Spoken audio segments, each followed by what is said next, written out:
Saya pernah berbicara dengan seorang tokoh, kebetulan tidak sengaja ketemu di musim haji.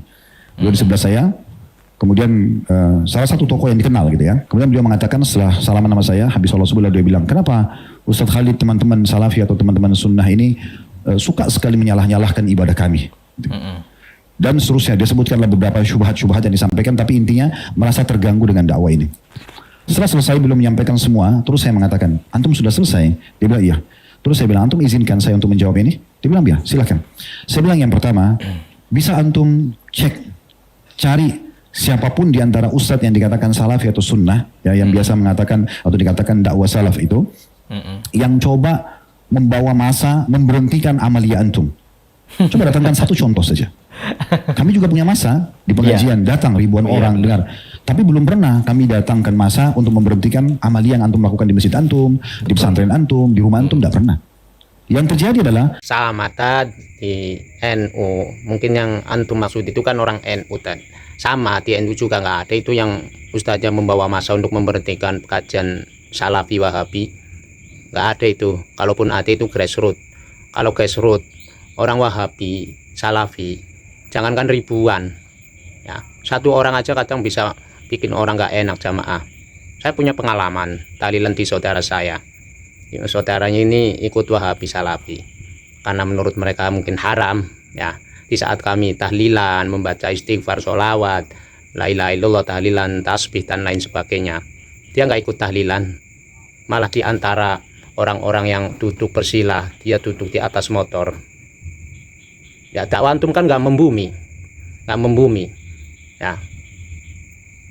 Zaman Wali Songo itu nggak ada Salafi Wahabi. Ketika datang Salafi Wahabi, itulah yang bikin benturan pemikiran, benturan pemahaman akidah dan lain sebagainya. Kalau antum mengaku belum pernah ada Ustadz Wahabi yang bawa masuk membubarkan, itu namanya ngajak perang orang masih minoritas, ya. Jangankan ribuan, kalau sudah menguasai Indonesia, ya kami yang orang-orang NU yang kalian anggap sesat, khurafat, kuburiyun, bid'ah, melakukan tahlil, selamatan dan lain sebagainya, pasti kami dibubarkan itu. Apalagi kalau sudah menguasai negara, tadi seperti Arab Saudi itu, bahkan mungkin Wahabi Salafi yang keras, yang es krim, mungkin halal kami darahnya untuk dibunuh, sama lah tad. Nah, itu namanya framing, narasi, ya. Dari dulu itu kami disalah-salahkan oleh Wahabi Salafi, ya. Sama kalau soal membubar itu ada, ya. Coba kalau di satu kampung ada Wahabi Salafi yang dominan, pasti mereka yang belum menerima perbedaan, ada gesekan-gesekan. Nah, sama kalau sifat manusia itu, antum aja yang mungkin agak sejuk, ya, nggak ada emosi, nggak ada dalam ceramah-ceramahnya. Di kami juga banyak itu seperti antum yang pembawanya seperti antum, sama tadi ya. Kalau perbedaan, kalau keyakinan tertentu dianggap melanggar Islam, pasti itu ada gejolak, ya. Kalau di kami ada amalan dianggap sesat, dianggap bid'ah, pasti itu sampai kiamat pun ada gejolak, ya. Makanya antum kan lebih eksklusif di satu tempat, golongan antum sendiri, ya. Yang pasti kalaupun ada golongan kami yang ikut antum, itu lebih dari karena mereka belum tahu itu. Kayak Harry Pras itu jalan umum, setelah terus mengikuti kajian-kajiannya, wajar secara alamiah, karena yang mungkin dianggap logis, kajian-kajian Salafi, Wahabi, ya otomatis Harry Pras itu ikut antum.